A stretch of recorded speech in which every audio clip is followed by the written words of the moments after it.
Assalamualaikum warahmatullahi wabarakatuh. Selamat pagi, siang, sore, dan malam, Ibu dan teman-teman sekalian. Sekarang, kami dari kelompok 3 akan menjelaskan mengenai salah satu non-book material, yaitu media film. Selanjutnya, izinkan kami memperkenalkan diri terlebih dahulu. Nama saya Christian Tumorang, dan anggota saya adalah Anissa Nur Khalifah, Asyila Fatima, Cut Aurelia Zakirah, Izah Aulia, Jasmine Sausan Azahra, Nazifa Aulia, Nurul Khoirunisa, Randi Alidinar Hadiwijaya, dan terakhir Syafina Damayanti. Selanjutnya saya akan menjelaskan mengenai bagian 1, yaitu background. Berikut adalah sejarah dalam perkembangan media film.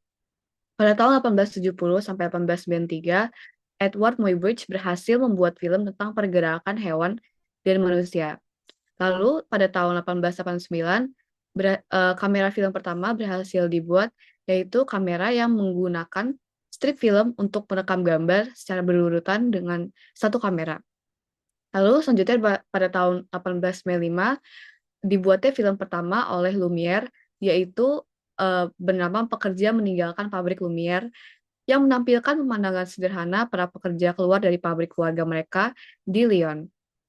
Lalu, pada tahun 1914 dibuatnya kartun animasi pertama, yaitu The Dachshund. Yaitu selanjutnya pada tahun 1922 eh, dilakukan rekaman suara pertama dalam sebuah film. Lalu, pada tahun 1923 diciptakannya kamera dan proyektor 16 mm yang praktis. Kamera dan proyektor praktis ini itu non-flammable, yaitu tidak mudah terbakar, sehingga lebih aman dan lebih murah dibandingkan film 35 mm. Lalu, pada tahun 1927 diciptakan film bersuara pertama, yaitu Fox Movie Tone News. Lalu, pada tahun 1932 diperkenalkannya film 85 mm standar, yang membuat pembuatan film amatir lebih terjangkau. Lalu, pada tahun 1950 diciptakan strip magnetik 16 mm yang memungkinkan penambahan suara. Dan yang terakhir, pada tahun 1965, Kodak merilis film Super 8.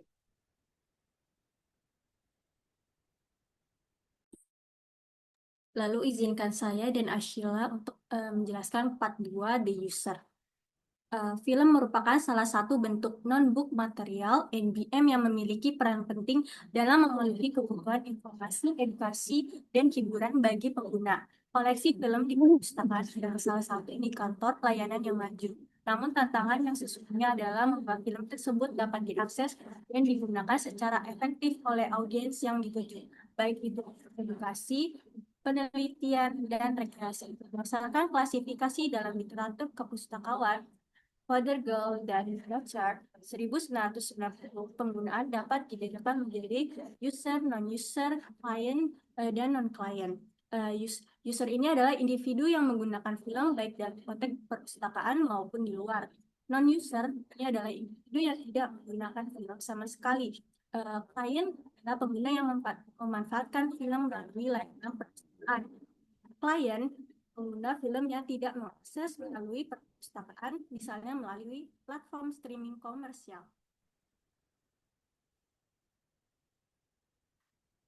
Lalu, variety and range of user, keberagaman dan ragam pengguna. Dalam bagian ini terdapat produser, lalu dibawahi oleh institusi individual, institusi individual dibawahi oleh lokal dan nasional. Produser pengguna yang memanfaatkan film untuk menciptakan karya baru, contohnya pembuat film, guru atau dosen, dan konten kreator. Lalu produser terbagi lagi menjadi institusi dan individual. Institusi film diproduksi oleh sebuah lembaga tertentu, meliputi sekolah, universitas, dan perusahaan. Kelompok ini pengguna film untuk tujuan yang lebih struktur seperti dokumenter, pengajaran di kelas, pelatihan karyawan, atau riset kolektif. Lalu ada individu. Individu ini mencakup pelajar, peneliti, dan masyarakat umum. Setiap individu memiliki alasan yang berbeda untuk menggunakan film. Misalnya seorang pelajar mungkin menonton film dokumenter untuk tugasnya. Sementara seorang warga menonton film fiksi untuk hiburan. Lalu ada lokal dan nasional. Ini adalah target penonton dari film tersebut. Lalu needs and requirements of user of NBA, kebutuhan dan prasyaratan pengguna notebook.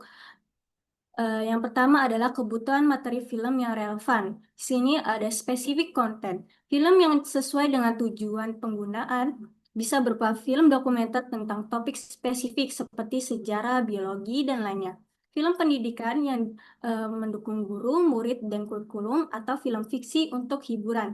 Lalu ada koleksi yang komprehensif. Koleksi perpustakaan sangat beragam. Kebutuhan pengguna menuntut perpustakaan untuk memiliki koleksi film yang luas, mencakup genre, area, dan format. Format ini meliputi film, rekaman audio, mikrofilm, dan lain-lain. Dengan ini, perpustakaan dapat memenuhi pengguna. Lalu, kebutuhan akses dan dukungan. Di sini ada sistem untuk akses, ada sistem temu kembali informasi. Perpustakaan harus memiliki katalog yang terorganisir, baik katalog kartu maupun berbasis data.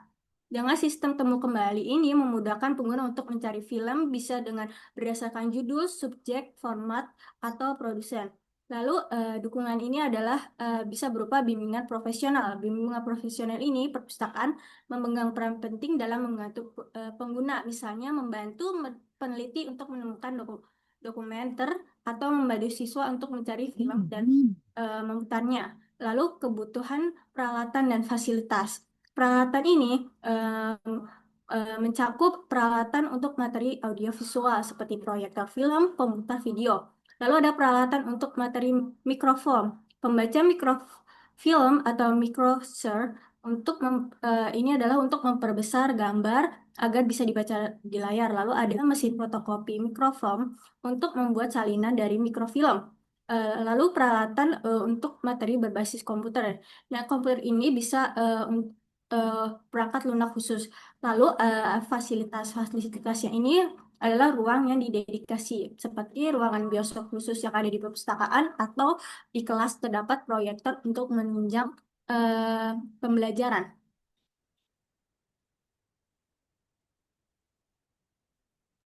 Berikutnya adalah documents and equipment. Eh, dari dokumen and equipment ini ada dokumen dan peralatan yang ada. Permintaan klien yang dapat bersifat retrospektif atau kekinian. Klien dapat meminta berbagai bentuk non-book material, termasuk film atau mikrofilm, untuk keperluan edukasi, pelatihan, atau referensi. Permintaan ini bisa bersifat retrospektif, yang berarti melihat ke belakang, seperti mencari referensi-referensi dari tahun-tahun yang lama, atau yang kekinian, merupakan mencari film-film terbaru. Seperti non-book material lainnya, mikrofilm atau film sering tidak tercatat dalam sumber bibliografis standar seperti BNB, sehingga memerlukan layanan informasi khusus. Nah, berikutnya, lalu yang kedua itu cara mengakses dokumen dan peralatan. Dari ini tuh ada tingkat aksesnya. Tingkat aksesnya di nasional, contohnya itu ada di National Film Archive, ada di Britania Raya, menyediakan akses referensi untuk film dan mikrofilm. Namun tidak semua format tercover dengan baik di tingkat nasional.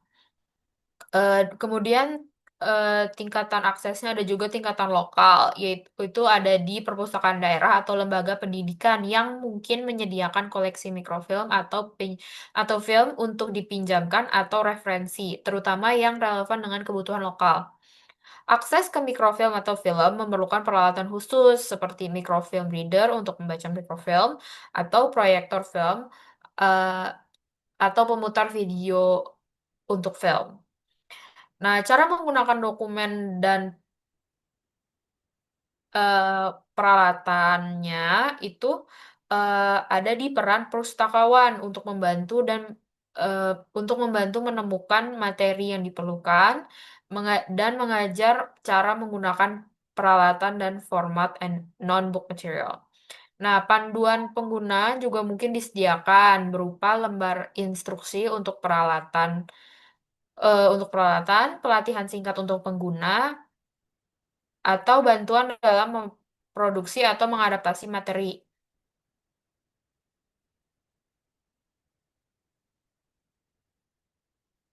Nah, berikutnya ada analisis kendala. Nah, analisis kendala ini terbagi menjadi 7 bagian. Salah satunya adalah pandangan tradisional terhadap perpustakaan. Itu microfilm sering dianggap sebagai bukan koleksi utama karena bentuknya non-cetak dan dianggap kurang bernilai intelektual dibanding buku. Pustakawan tradisional mungkin menganggap mikrofilm hanya sebagai salinan arsip, bukan sumber informasi yang setara dengan buku. Berikutnya ada permintaan klien. Pengguna pengguna mungkin tidak tahu bahwa perpustakaan menyediakan arsip koran, dokumen langka, atau rekaman sejarah dalam bentuk mikrofilm. Mereka mungkin tidak minta karena tidak aware atau mengerti atau tidak mengira materi tersebut tersedia. Yang berikutnya ada anggaran terbatas. Nah, pembelian dan pemeliharaan mikrofilm memerlukan biaya yang tinggi, baik untuk koleksinya ataupun peralatannya. Dalam alokasi dana, prioritas sering diberikan kepada buku dan jurnal, sehingga koleksi mikrofilm atau film terabaikan dan tidak diperbarui. Berikutnya ada peralatan. Kekhawatiran bahwa klien tidak mampu menggunakan peralatan yang canggih dan biaya peralatan yang tinggi untuk anggaran domestik maupun perpustakaan. Microfilm reader adalah peralatan khusus yang dianggap tua dan rumit oleh sebagian pengguna. Perpustakawan perlu menyediakan peralatan ini, merawatnya, dan mengajarkan para penggunanya yang memerlukan biaya dan sumber daya tambahan. Berikutnya ada subject versus format. Sebuah reel mikrofilm berisi koran lama bisa relevan untuk sejarah, politik, sosial, dan budaya. Namun, dalam klasifikasi Dewey, materi ini mungkin hanya ditempatkan di satu subjek, yaitu sejarah. Jadi sehingga sulit ditemukan oleh pengguna di disiplin lain. Berikutnya ada pembagian klien secara tradisional. Mikrofilm dapat digunakan oleh berbagai usia dan tingkatan pendidikan. Namun pengguna tetap perlu diajarkan cara menggunakan peralatan dan menelusuri kontennya seperti belajar membaca untuk cetak non-format. Terakhir, pembagian subjek rasional. Mikrofilm biasanya disimpan di rak tertutup atau ruang khusus karena rentan rusak. Pengguna tidak bisa melihatnya secara langsung atau secara acak seperti lihat buku. Hal ini mengurangi peluang penemuan tidak sengaja.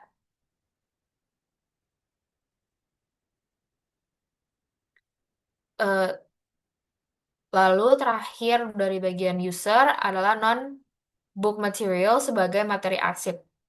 Nah, ini tuh mereka tuh dianggapnya sebagai tantangan pengarsipan nasional karena tidak ada legal deposit. Beda dengan buku yang memiliki legal deposit, wajib serah, tidak ada undang-undang nasional yang mewajibkan penyetoran microfilm ke lembaga arsip nasional. Eh,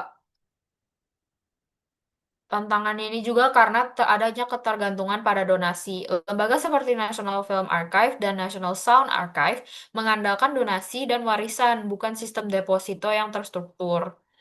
Kemudian itu juga dialami karena tidak ada lembaga pusat, tidak ada lembaga arsip nasional yang komprehensif untuk format non-book material, termasuk mikrofilm. Kondisi ini beresiko menyebabkan hilangnya materi yang hanya tersedia dalam jumlah terbatas. Berikutnya ada peran lembaga khusus. National Film Archive menjadi lembaga utama untuk pengarsipan film di Inggris. Tetapi fokusnya pada film seluloid, bukan mikrofilm. Nah, berikutnya juga ada arsip regional. Arsip seperti Thames Television Archive and North East Television dan Film Archive muncul untuk mengarsipkan materi lokal yang mungkin termasuk rekaman video atau film dokumenter yang dapat ditransfer ke mikrofilm untuk preservasi. Mikrofilm sebagai media preservasi itu juga meski tidak disebut eksplisit, mikrofilm sering digunakan untuk mengarsip dokumen cetak seperti koran, naskah yang rapuh. Teknologi ini disebut implisit dalam konteks preservasi materi yang mudah rusak. Berikutnya ada fungsi pengarsipan untuk mikrofilm atau film. Preservasi materi publik. Ini mereka mengumpulkan dan melestarikan non-book material yang dipublikasikan seperti film, rekaman film, dan foto yang dapat ditransfer ke mikrofilm untuk keawetannya.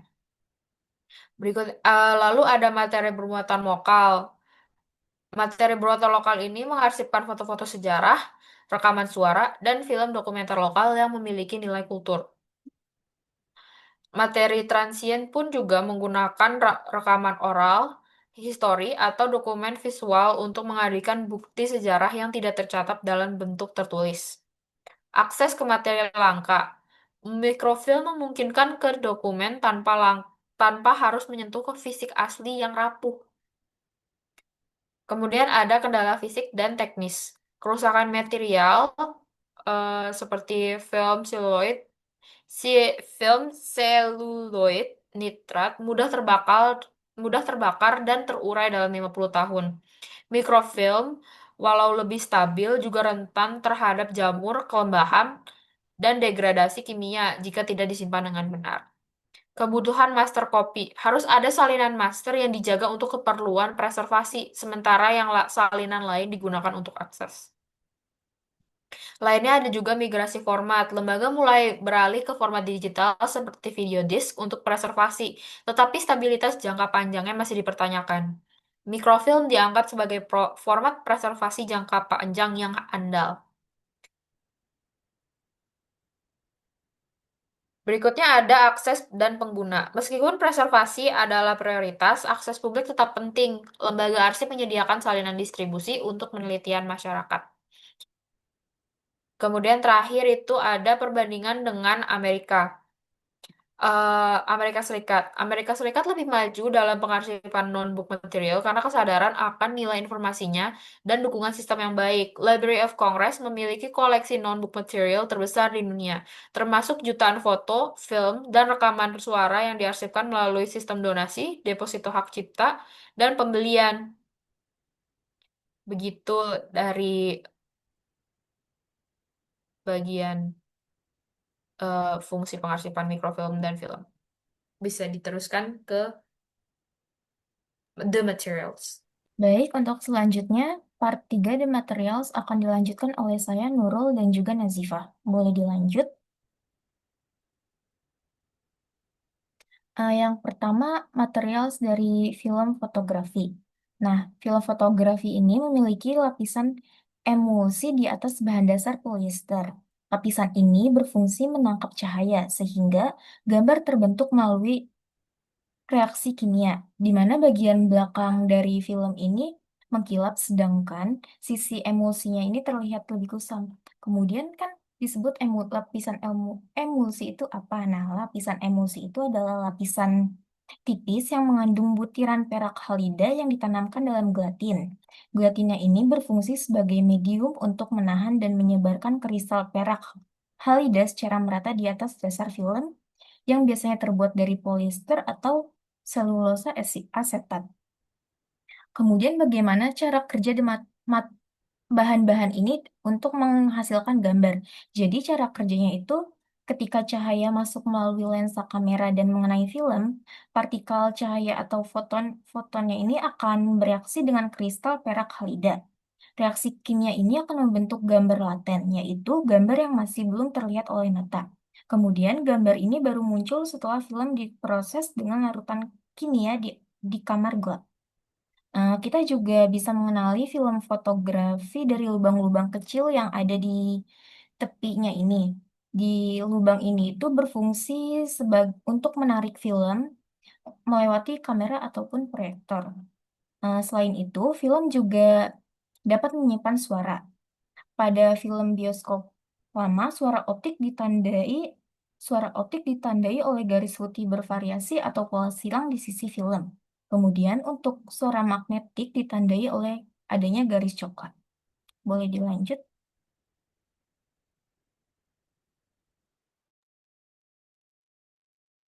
Selanjutnya yaitu film non-fotografis, yaitu mikrofilm. Film non-fotografis dibuat dengan diazofilm berbasis polyester berbasis diazo, menghasilkan tulisan putih di latar berwarna melalui proses UV, amonia, dan panas. Dapat pula dibuat dengan vesikular film. Mikrofilm diazo bertulisan hitam di latar putih dengan proses hampir serupa. Gunakan negatif bahan asli, hasil berupa diazofilm negatif atau vesikular film positif yang juga dipakai pada beberapa slide grafik. Selanjutnya, Berikutnya adalah bagaimana cara merawat dan memelihara bahan dari media film. Yang pertama itu simpan dengan terhindar dari sinar matahari langsung karena bahan kimia dalam film ini dapat memudar. Kemudian yang kedua itu hindari kelembapan tinggi karena dapat mendorong pertumbuhan bakteri dan jamur pada emulsi fotografi. Karena jika jamur atau bakterinya ini berkembang, hal ini akan sulit dihilangkan dan diperlukan nasihat dari ahli fotografi. Kemudian yang ketiga itu emulsi mudah tergores dan tidak bisa diperbaiki jika rusak. Eh, Setelah tergores itu tidak ada metode perbaikan, jadi harus benar-benar dijaga agar emulsi yang ini tidak tergores. Yang keempat itu bersihkan minyak dan kotoran dengan tisu bahan serat atau kain fotografi. Kemudian pastikan filmnya ini disimpan dalam keadaan yang benar-benar kering. Yang kelima itu bersihkan debu dengan kain antistatis, kuat lembut atau alat peniup. Debu juga bisa maaf. Yang kelima itu membersihkan debu dengan kain antistatis. Kemudian debunya itu juga bisa dibersihkan dengan kuas lembut ataupun alat peniup. Lalu yang keenam, jika kertas yang digunakan untuk menutupi bahan film, misalnya lengan pelindung pada mikrofilm ini, sebaiknya kertas tersebut menggunakan kertas yang bebas dari belerang agar tidak menimbulkan reaksi kimia dengan garam perak di dalam emulsi. Kemudian yang terakhir itu hindari penggunaan kaca penutup karena dapat menimbulkan adanya cincin Newton atau efek pelangi yang bentuknya berubah mengikuti panas dari proyeksi, sehingga disarankan untuk menggunakan kaca anti-Newton. Boleh dilanjut? Berikutnya saya akan menjelaskan mengenai film strip. Jadi film strip ini adalah potongan film transparan yang berisi rangkaian gambar dalam bentuk strip panjang. Dalam satu strip film ini bisa berisi puluhan atau bahkan ratusan frame, dan biasanya digunakan dalam konteks pendidikan maupun hiburan. Film strip terdiri atas dua jenis. Yang pertama, single atau half frame yang diproyeksikan secara vertikal, sedangkan yang kedua itu double atau full frame yang diproyeksikan secara horizontal. Kalau kita lihat di gambar di bawahnya ini, gambar yang sebelah kiri menunjukkan single frame dengan ukuran frame-nya itu lebih kecil, sedangkan yang sebelah kanan ini double frame dengan satu frame itu memiliki lebar yang lebih panjang. Kemudian pada film strip juga terdapat bagian awal dan bagian akhir. Nah, kalau dilihat di gambar yang ada di samping ini, bagian yang berwarna hitam polos ada di paling atas ini adalah disebut sebagai leader, sedangkan bagian hitam polos yang di terakhir itu trailer, tapi di gambar ini tidak ditunjukkan. Keduanya ini tidak berisi gambar, melainkan hanya sebuah lembaran kosong yang dipakai untuk mempermudah pemasangan film di proyektor agar tidak merusak frame yang berisi gambar. Film strip biasanya disimpan di dalam kaleng kecil berbentuk tabung yang disertai dengan catatan menjelaskan isi gambar sehingga memudahkan pengguna untuk mengetahui materi apa yang ada di film tersebut. Sebagai contohnya itu, maaf masih yang tadi. Sebagai contohnya itu ada pada kaleng penyimpanan film strip dalam label berjudul, di tutupnya ini ada label berjudul Heroes of Long Age Marco Polo, yang berarti film strip itu isinya membahas tentang Marco Polo. Boleh dilanjut. Selanjutnya yaitu slide. Slide sendiri adalah sebuah bingkai tunggal dari film transparan yang ditempatkan dalam mound yang terbuat dari karton ataupun plastik. Ada juga yang kadang dilapisi oleh kaca sebagai perlindungan. Nah, ada beberapa bentuk umum slide. Yang pertama itu yang berukuran 35 mm. Yang ini adalah yang paling umum digunakan. Ukurannya sama dengan frame film fotografi standar. Contohnya itu bisa dilihat di bagian bawah kiri slide dengan ukuran 34 kali 23. Biasanya ini dipakai oleh fotografer profesional maupun untuk keperluan komersial. Kemudian yang kedua itu berukuran 110 mm dengan ukuran yang lebih kecil seperti contoh yang di sebelah kanannya, sering dipakai untuk kamera Instamatic rumah tangga di tahun 70-80-an. Yang ketiga dengan berukuran 60 mm persegi. Umumnya itu yang digunakan dalam perkuliahan besar atau untuk mencetak warna dengan ukuran besar. Biasanya bentuknya lebih kotak dibanding yang lainnya.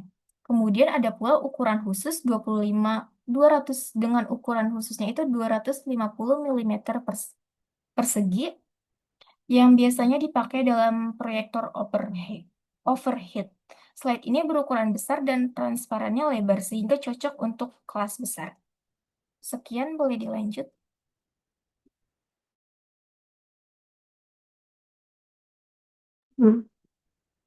Selanjutnya itu sinefilm. Sinefilm adalah rangkaian gambar yang disusun secara vertikal yang memberikan ilusi gerakan saat diproyeksikan ke layar pada kecepatan yang tepat. Jenis-jenisnya itu yang pertama itu adalah 35 mm dengan trek suara. Format ini hampir secara eksklusif digunakan di bioskop umum. Juga ada format 70 mm yang juga digunakan untuk produksi besar. Lalu juga ada 16 mm yang tidak memiliki trek suara, yaitu bisu atau silent. Salinan film bisu ini hampir terbatas. Juga film ini memiliki lubang sprocket di kedua sisinya dan normalnya diproyeksikan pada 16 fps atau frame per second. Yang terakhir yaitu 16 mm dengan trek suara. Format umum untuk distribusi film ke klub kecil, sekolah, dan bisnis.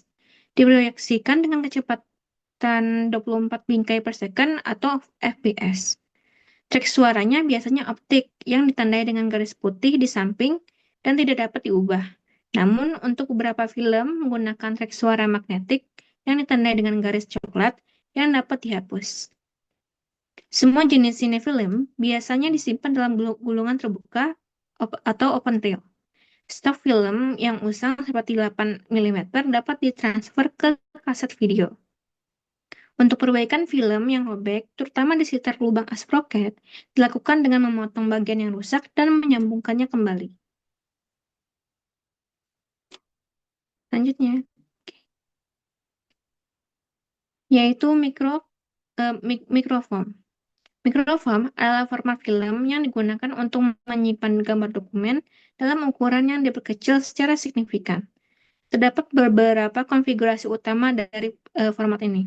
Yang pertama yaitu raw film atau film gulung, yang tersedia dalam ukuran 16 mm dan juga 35 mm. Film ini tidak memiliki lubang sprocket dan disimpan dalam gulungan terbuka atau open reel, cartridge, ataupun kaset.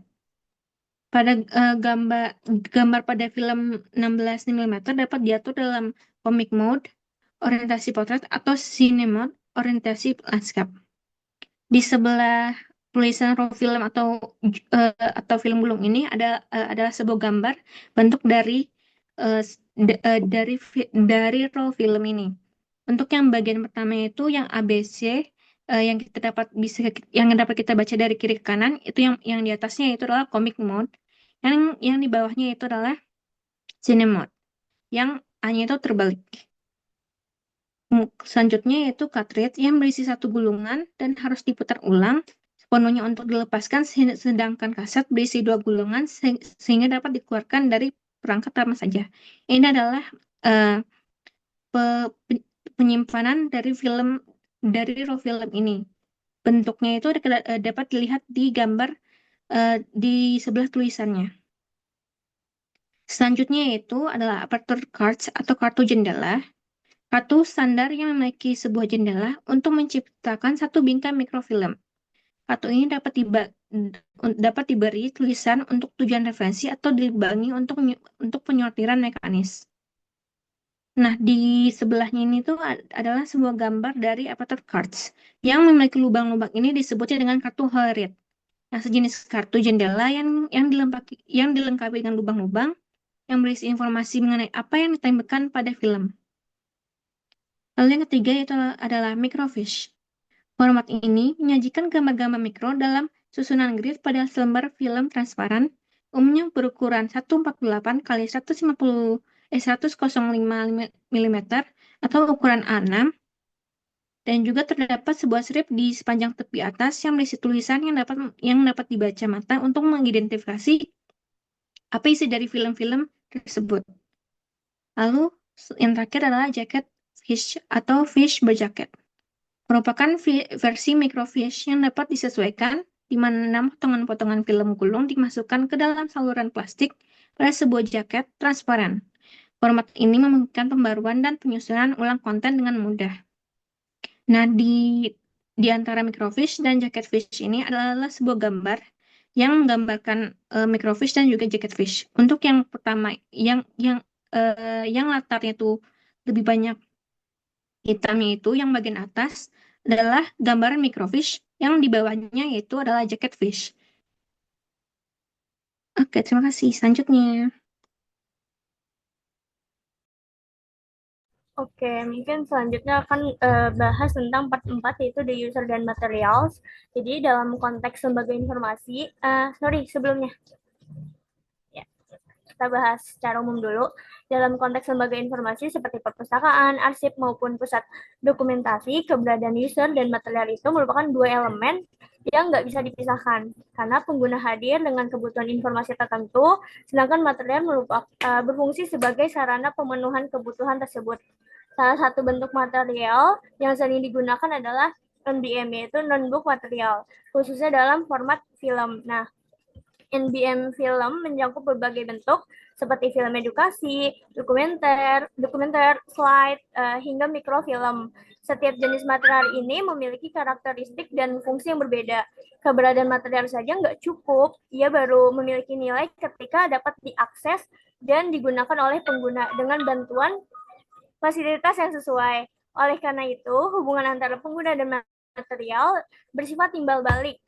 Pengguna membutuhkan informasi, sementara material membutuhkan sarana, alat, serta pendampingan agar dapat dimanfaatkan secara optimal. Boleh di slide selanjutnya.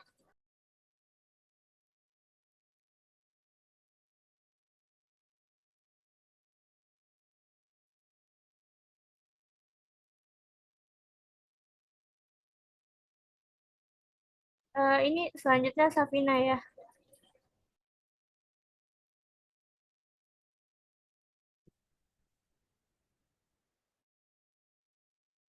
Akuisisi film di Indonesia didapatkan oleh lembaga negara yang bernama Perpustakaan Nasional dan juga Arsip Nasional Republik Indonesia. Nah, untuk di Perpustakaan Nasional sendiri diatur dalam Undang-Undang Nomor 13 Tahun 2018 tentang sejarah simpan karya cetak dan karya rekam. Jadi setiap lembaga yang memproduksi sebuah karya cetak ataupun karya rekam wajib menyerahkan setidaknya 2 salinan kepada Perpusnas sebagai serah simpan wajib. Dengan demikian, Perpusnas tidak hanya berfungsi sebagai media untuk meminjam buku saja, tetapi juga mendapatkan sebuah sumber pengetahuan, budaya, dan juga sarana akses publik. Kemudian untuk ANRI sendiri diatur dalam Undang-Undang Nomor 43 Tahun 2009, di mana ANRI berperan sebagai akuisisi sejarah simpan arsip statis, alih media film lama ke format digital, serta menerima hibah atau donasi dari individu maupun komunitas. Kemudian di sini ada lembaga-lembaga yang memiliki mikrofilm atau memproduksi mikrofilm itu sendiri, yaitu pertama ada Perpustakaan Nasional yang menggunakan mikrofilm untuk alih media koleksi surat kabar langka dan koleksi yang berbentuk mikrofilm yang tersedia di layanan audiovisual. Kemudian yang kedua ada Arsip Nasional Republik Indonesia yang menggunakan mikrofilm untuk alih media arsip dengan membuat mikrofilm negatif dan juga positif.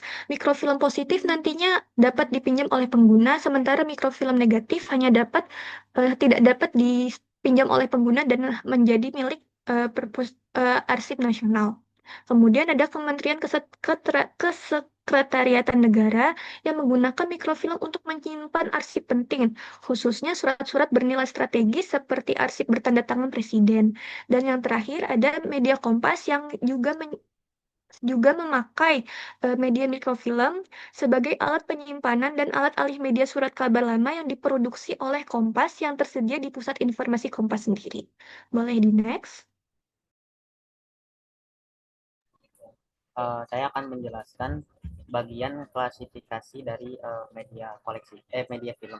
Nah, klasifikasi koleksi film termasuk mikrofilm pada dasarnya dapat merujuk pada sistem yang sudah baku seperti DDC atau Dewey Decimal Classification maupun LCC Library of Congress Classification. Namun, beberapa lembaga informasi juga memiliki kebijakan internal dalam menyusun nomor klasifikasi yang lebih sesuai dengan kebutuhan pengelolaan koleksi khusus.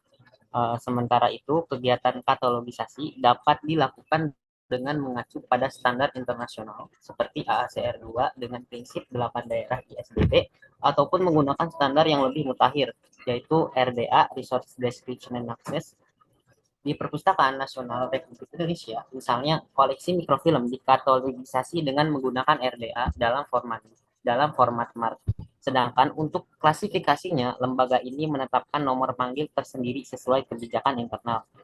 Salah satu contohnya adalah nomor panggil 129 PNM 94 yang menunjukkan adanya pola klasifikasi khusus yang diterapkan. Next slide. Kemudian saya akan menjelaskan alat perangkat yang digunakan untuk mengoperasikan dari material tadi, yaitu media film itu sendiri. Nah, yang pertama ini adalah alat untuk mengoperasikan film strip, yaitu proyektor film strip Dukan Micromatic 2. Di sini kita bisa lihat cara menggunakannya, yaitu pertama film strip itu diputar dengan proyektor khusus. Pertama kita nyalakan mesinnya, mulai dari menyalakan amplifier, kipas, lalu lampu proyektor secara berurutan. Nah, setelah itu kita masukkan film strip melalui baki atau kumparan kecil di dalam proyektor. Kemudian kita juga bisa mengatur fokus lensa dan ketinggian proyektor agar gambar terlihat sangat jelas. Setelah itu gunakan fitur otomatis seperti kaset audio untuk mengganti slide-nya. Nah, setelah selesai menggunakannya, proyektor harus dimatikan sesuai urutan dan dibiarkan dingin sebelum disimpan. Nah, untuk lebih jelasnya mungkin bisa dilihat dari video tutorial yang telah saya cantumkan di link di bawah ini. Next slide. Nah, kemudian alat yang kedua adalah ini digunakan untuk mengoperasikan slide film. Ya, namanya ini proyektor slide Kodak Carousel SAP 2050. Nah, di sini ada cara menggunakannya. Yang pertama, letakkan proyektor di meja yang rata dan arahkan ke layar. Kemudian, sambungkan kabel listrik, lalu nyalakan tombol power. Setelah itu, pasang tray slide dengan posisi nomor 1 sesuai tanda di proyektor. Seterusnya, atur fokus gambar dengan tombol fokus hingga terlihat jelas. Nah, setelah itu, gunakan tombol maju atau mundur untuk mengganti slide. Yang terakhir adalah setelah selesai, kembalikan tray, matikan proyektor, lalu simpan. Nah, di sini juga ada video tutorialnya. Bisa kalau mau lebih jelas bisa diklik aja. Next slide. Alat yang ketiga ini alat untuk mengoperasikan side film, namanya proyektor Eiki 16 mm EX 4000 pi. Nah, Cara menggunakannya yang pertama yaitu siapkan proyektor dengan membuka penutup samping dan mengangkat reel arm. Kemudian pasang film pada supply reel dan take up reel, lalu kunci dengan benar. Kemudian masukkan film menggunakan sistem rigging otomatis. Yang keempat, putar film dengan menyalakan lampu, mengatur fokus dan menyesuaikan suara. Setelah itu, setelah film selesai, lakukan rewind agar kembali ke gulungan awal. Terakhir, jika lampu rusak, ganti projection lamp atau exciter lamp sesuai prosedur. Lebih jelasnya bisa diklik aja itu video tutorialnya. Next slide. Nah, alat terakhir yaitu alat untuk mengoperasikan mikrofilm. Namanya ini mikrofilm atau micro keychain reader. Nah, cara menggunakannya, yang pertama pasang gulungan film pada sisi kiri mesin, lalu tarik ke gulungan kanan. Kemudian atur tampilan dengan memutar arah, mengatur fokus, dan memperbesar gambar. Setelah itu gunakan kontrol maju atau mundur untuk mencari halaman yang diinginkan. Jika perlu, cetak dokumen dalam ukuran A4 atau A3 dengan mengatur kontras. Terakhir, setelah selesai, gulung kembali film ke gulungan asal dan matikan mesin. Untuk lebih jelasnya bisa diklik saja video tutorialnya. Terima kasih. Boleh lanjut. Oke, terima kasih. Jadi selanjutnya saya akan membahas mengenai studi kasus preservasi digital arsip di Badan studi kasus preservasi arsip di Badan Arsip dan Perpustakaan Provinsi Jawa Tengah. Jadi studi kasus yang ini membahas tentang preservasi digital naskah kuno yang dilakukan di Badan Arsip dan Perpustakaan Daerah, yaitu Provinsi Jawa Tengah. Upaya yang dilakukan karena banyak koleksi berupa manuskrip kuno yang sudah rapuh, sehingga perlu dialih-mediakan agar informasi di dalamnya tetap dapat digunakan. Nah, sebentar. Jadi pada tahun 1992 ini, Bapusda Jawa Tengah itu tuh sudah mulai alih-mediakan naskah kuno ke mikrofilm. Jadi naskah yang masih kertas dipindahkan ke gulungan. Lalu seiring dengan perkembangan teknologi ini, sejak 2006 mereka sudah masuk ke tahap preservasi digital, yaitu hasil mikrofilm tadi dialihkan lagi ke bentuk CD dan kemudian dipindahkan ke hard disk eksternal supaya lebih mudah diakses dan aman. Dan di balik semua itu ada tahap-tahapnya juga. Yang pertama itu ada digitasi. Digitasi itu apa? Itu naskah kuno yang rusak dipotret dengan kamera, hasilnya diolah di komputer lalu disimpan dan dalam format JPG dan akhirnya dikompres ke PDF agar lebih ringan dan aman. Lalu selanjutnya ada pengolahan, yaitu file digital disusun, diberi nomor atau nama, dan dilindungi dengan watermark, footer, ataupun password. Selanjutnya itu adalah preservasi digital. Di sini ada 3. Yang pertama adalah preservasi teknologi, yaitu merawat hardware-nya ataupun software yang digunakan. Lalu yang kedua adalah penyegaran atau refreshing, jadi menyalin ulang data dari media lama ke media baru. Misalnya dari CD ke hard disk. Nah, migrasi itu apa sih? Yaitu adalah memindahkan data ke sistem yang lebih mutakhir, seperti dari Windows ke Macintosh. Nah, namun upaya ini masih menghadapi kendala berupa keterbatasan anggaran, belum adanya kebijakan yang baku, dan minimnya SDM. Boleh selanjutnya?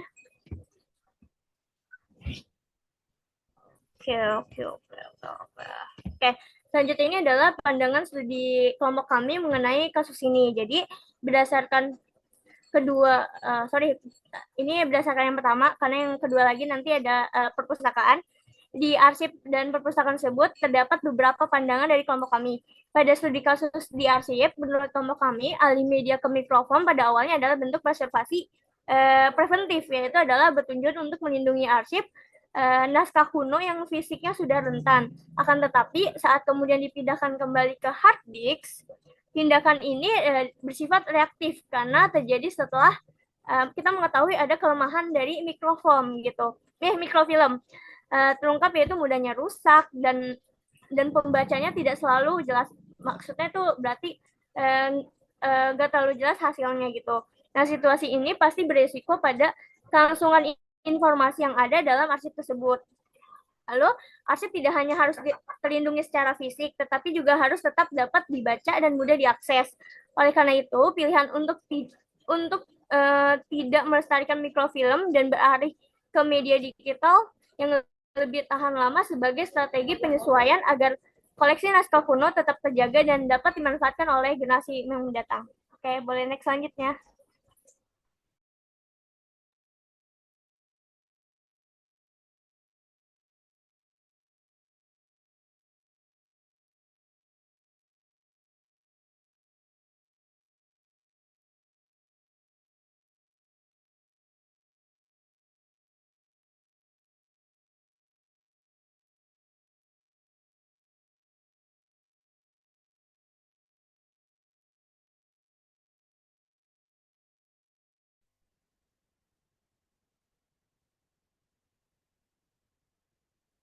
Sorry, Safina, suaranya tidak ada.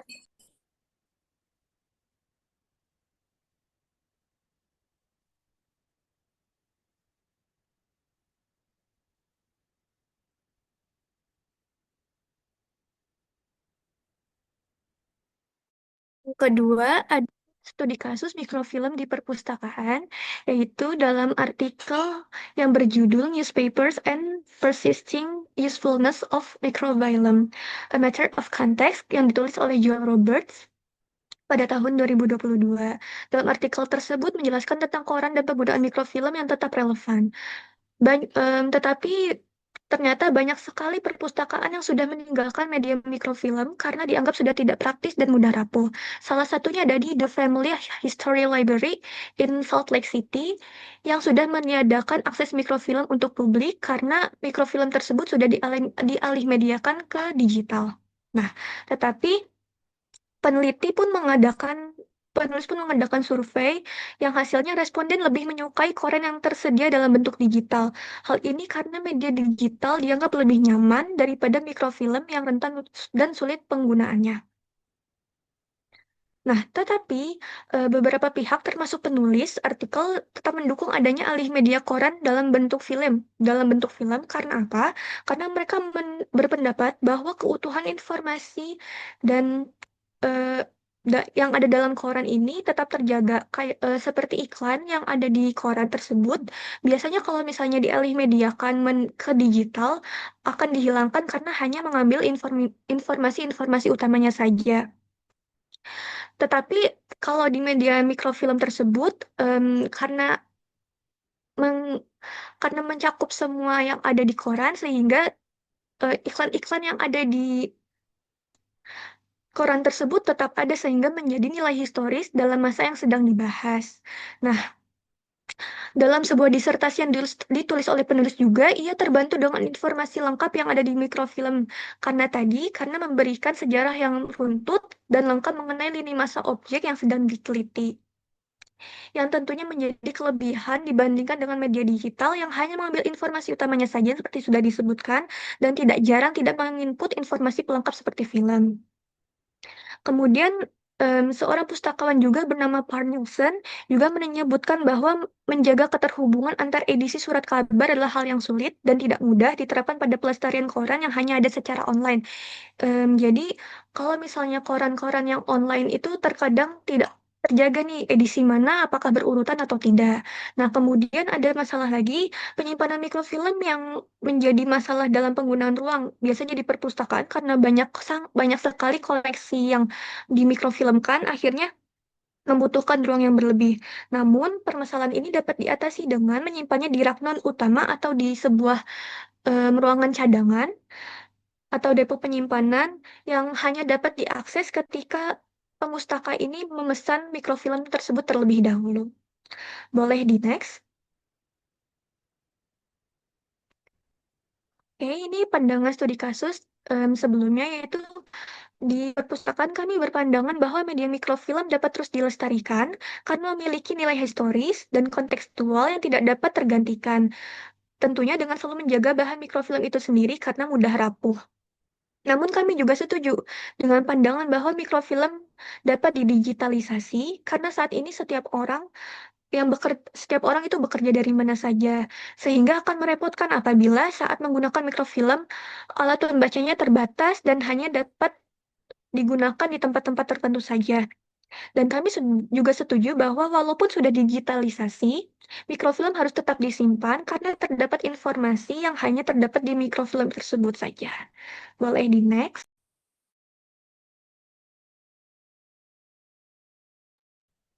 Selanjutnya akan dilanjutkan oleh saya dan juga Iza Haulia. Yang dimana adalah part 5 di manajemen.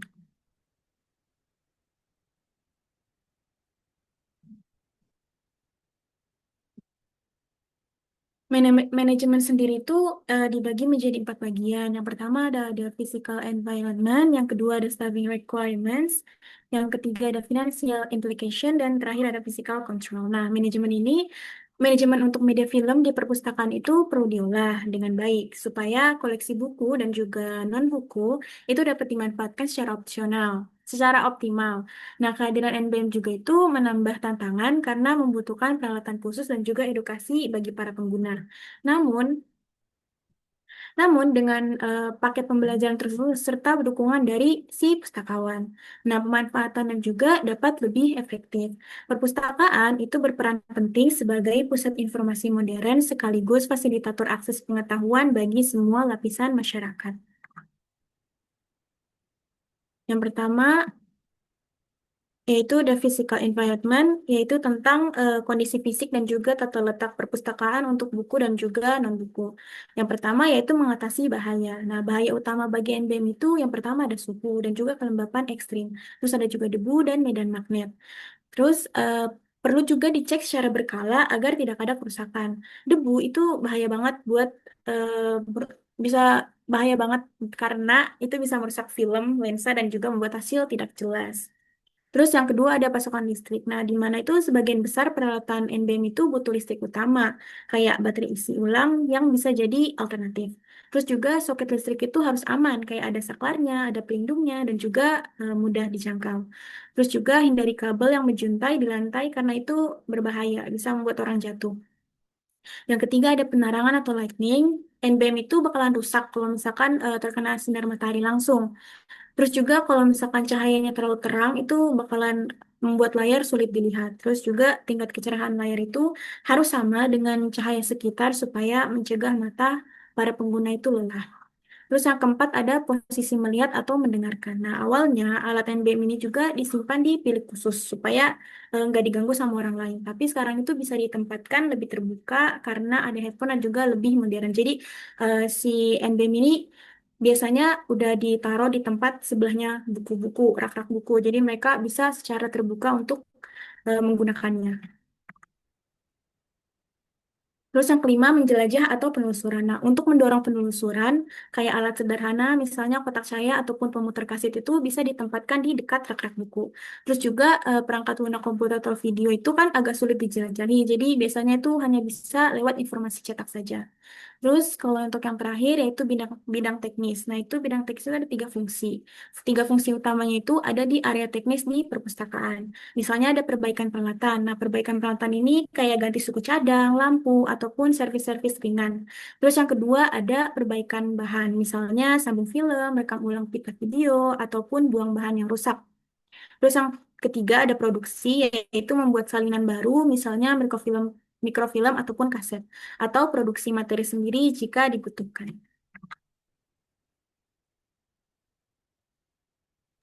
Selanjutnya yaitu staffing requirements. Staffing requirements ini dibagikan menjadi 2, yaitu yang pertama ada pustakawan audiovisual yang membutuhkan technical skill. Yang pertama adalah bibliographic skill, advising clients, advising colleges, dan yang terakhir adalah being aware of developments. Dan yang kedua adalah asisten teknisi yang harus bisa dalam elektronik. Yang kedua adalah selanjutnya adalah physical control. Layanan dibagi menjadi 2, ada sentralisasi dan desentralisasi. Sentralisasi keunggulannya adalah lebih efisien, sedangkan kurangannya adalah cabang-cabangnya tidak dapat akses. Sementara jika desentralisasi kekurangannya adalah lebih mahal dan ada perbedaan layanan di tiap cabangnya. Selanjutnya, dokumen harus diproses secara fisik untuk menandakan kepemilikan dan menentukan cara penyimpanannya. Penyimpanan NBM berbentuk film boleh digabung dengan buku, tetapi harus hati-hati agar tidak rusak. Yang terakhir, masih ada perbedaan dan perbatasan antara layanan loan, yaitu dipinjam dan reference only. atau hanya layanan referensi. Next.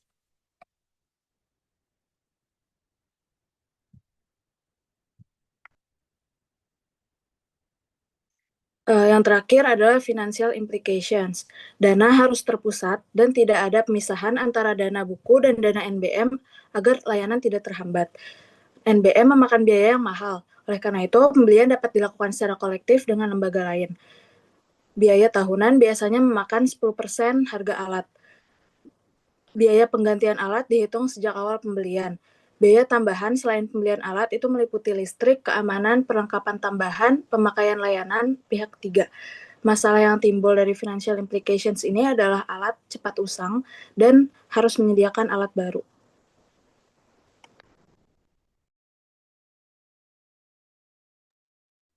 Selanjutnya adalah ada analisis case study dalam kasus kita yaitu media film. Nah, yang pertama itu adalah banyak yang tidak tahu cara penggunaan NBM ini. Nah, perpustakaan itu kan berperan dalam memberikan user edukasi supaya seluruh pengguna itu mampu untuk mengakses dan juga memanfaatkannya. Nah, karena perkembangan teknologi itu memaksa para perpustakaan beradaptasi dengan alat si NBM ini. Terus perpustakaan juga memiliki tambahan fungsi, yaitu kayak seperti yang tadi saya bilang, sebagai user education untuk para pengguna.